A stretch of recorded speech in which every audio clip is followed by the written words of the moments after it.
Bree is in the studio. Good morning. Welcome. Morning. Thank you so much for having me. I really appreciate it. Good to have you with us. So how much fun is it writing about yourself? Not fun at all, to be honest. It was my worst nightmare, all rolled into one. But at the end of it all, I think it was really cathartic. It was challenging, for sure. I think that's what I'd say at the top. But I got so much out of it in the end. So why did you decide to go ahead with it? Because I know that when you were first asked, you were like, I don't think so, this isn't for me. Yes. And then what changed your mind? I think it was the thought of that maybe my stories or lived experience could help someone, help some people with their journey or maybe struggles they're going through. And I thought if I could help even just one person, then I've done my job. And you've also got a great sense of humour and you write really well. Oh, thank you. Congratulations on the book. So what was it like being Bree growing up? It was great. I had a fantastic childhood. I grew up in the country, didn't wear shoes till I was 6 years old, on an apple farm, animals, all kinds of things. And then, something happened to me when I was 9 years old where me, my mum and my nan got held up in a home invasion. And that it changed a lot of things for me and put my life on a bit of a different trajectory. But looking back on it now, the family that I have the most amazing family.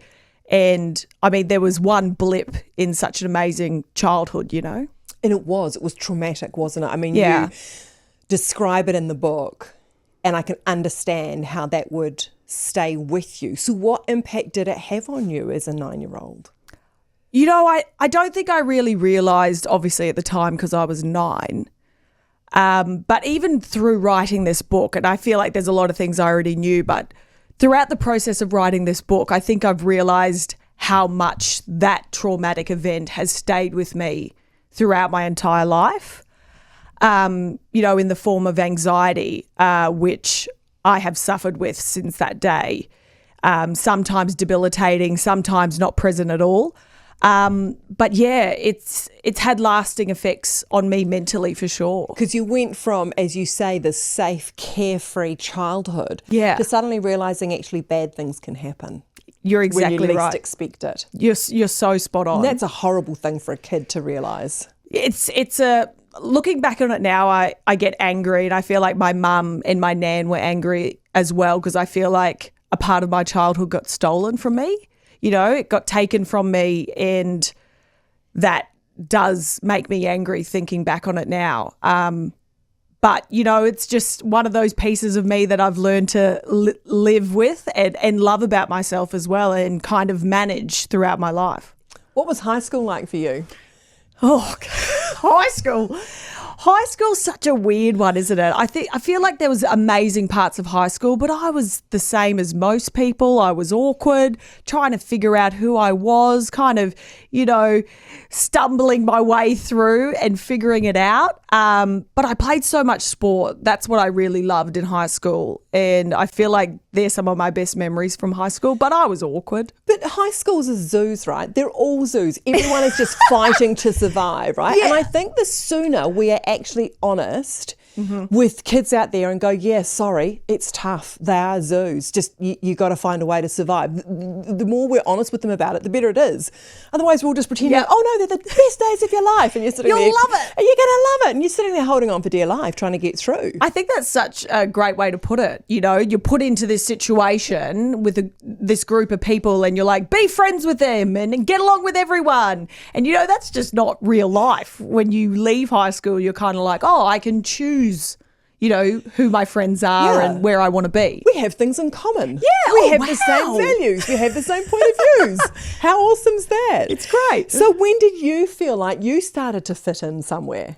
Yeah, that's such a good question. I think it took me a long time. I feel like I was figuring things out for many, many years. But as soon as I walked into my first radio job, I was like, here we go. I've found my people. These people are all just as weird and a bit batshit as me. These are my people. And I truly felt like I'd found my place. And I feel like a lot of people will maybe never get that moment, but that was the moment for me. And I loved reading about the pranks that you used to do at high school, because that's the first clue that you go, this woman is made for radio, right?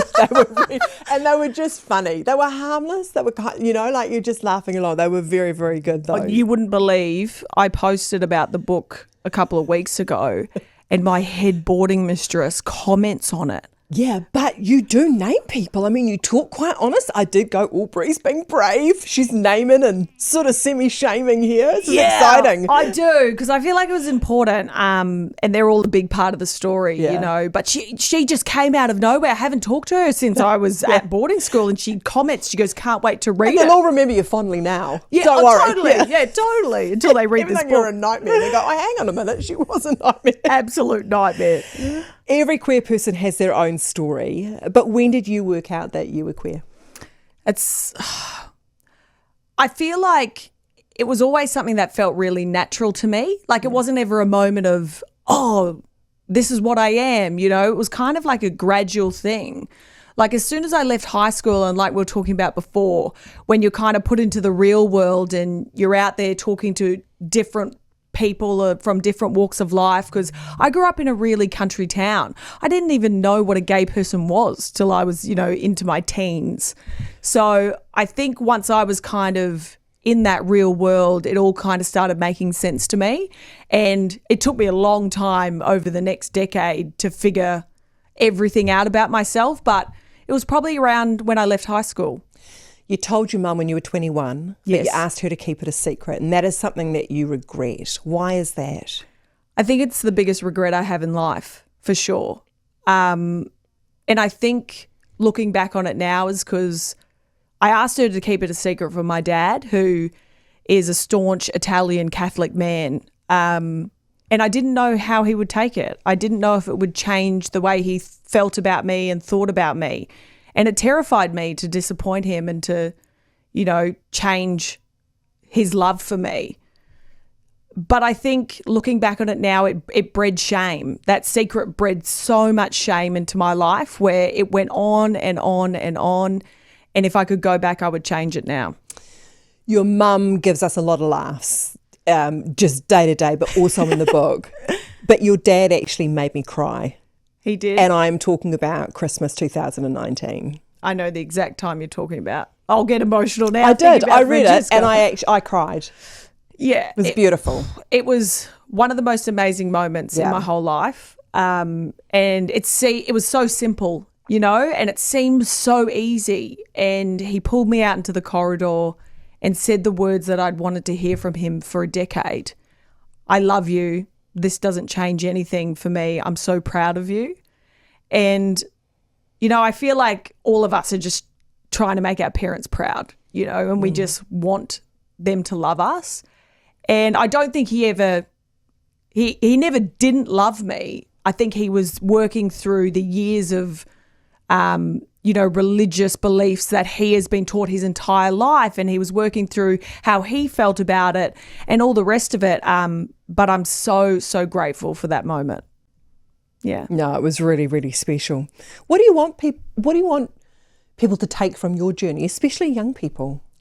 Yeah, that's the right question to ask, I think, Francesca, because the whole point of the book is it's for the people who haven't found that courage yet to live authentically as themselves, whatever that may be. And that can look like anything, because I think once you've read the book, in the end, once I started doing that, everything else fell into place. All this weight was lifted off my shoulders, and I was truly able to be happy when I was just being me. And, after that, things take off. I mean, radio career's taken off, hasn't it? Yes, it's going pretty well. Yeah, it's doing okay, eh? You decided to come to New Zealand. Are you happy that you made that decision now? Best decision I've ever made. Like, best decision. Is it true, though, that New Zealanders don't really like Australians? Like, you were quite taken back when you came here. I thought it was like what you described. Oh, we're kind of cousins. At the end of the day, we love each other. But you said actually there is a bit of angst there. A little bit. like, not with everyone. I think it's a small percentage, but I was quite like taken aback when I'd go out and I'd meet people and they'd be like, oh, you're that bloody Australian, like, get out of here kind of thing. And it took a while, but I think I won people over, hopefully. Oh, I think you've absolutely won people over. What do you love about radio? You have to give a lot of yourself, but do you get a lot back? I think, yeah. You would know. You do this all the time. The best thing is connecting with people. You know, we're not curing cancer or doing amazing work like my partner who's a nurse does, but we have this opportunity to connect with people. And sometimes that might be over, you know, fun and funny entertainment. But there's other moments throughout my career where I've shared really personal, deep things, and you have that connection with people. And that's the reason I do this job, is to hopefully change someone's day, even if it's for 5 minutes, you know. Like, I think that's such a privilege to be able to do that every day. Not only do you have a top radio show, but you're now on Prime TV, which is really exciting. How good's that? I mean, it looks like you have a blast hosting Celebrity Treasure Island. I absolutely do. I never thought I would end up on TV. It was never a goal of mine. I think probably because I never saw, and I talk about it in the book, I never saw people like me on TV who are a little bit rough around the edges. I used to be on TV, Bree. That'd probably surprise you. Yeah, but look at you. No, but way before your time. Gorgeous. I didn't have the right hair colour either, or the right sort of facial features. Right. But, you know, yeah, so I hear you. And look at you now. Your hair colour is stunning. Although I would say the one thing that did take me back was you talk about they send you up to Fiji, I think, for the first series, and you get there into that humidity, and then they say to you, oh, you're doing your own hair and makeup. I would have left. Please, if anyone's listening, don't watch season 1. It's not a good time for me. I was going, if they got that cheap these days, they get your hair and makeup these days? After they saw me on season 1, they said, I think we need to splurge on getting Bree hair and makeup. So I've had amazing hair and makeup from season 2, I tell you now. But yeah, it's such an amazing show, and it's such a rare opportunity. Like, every time I'm there, I'm like, wow, like, this is so cool. I grew up watching shows like this, and now I'm here and I get to be a part of it, and I pinch myself every time. You're a natural at both the radio and the TV, but in the book you talk a lot about self-doubt and anxiety, which I think is really good. Not that you have both of those things, but that it's really good to know that sometimes that people look like they have it all together, sometimes don't, and that's okay. Oh, mate, fake it till you make it. You can still do whatever you want. Yeah. You know, you can still follow your dreams and things like that. Oh, absolutely. I think underneath it all, I doubt myself constantly, you know, and imposter syndrome is, I think, something we all deal with in the industry, some more than others. But yeah, it's a really hard thing.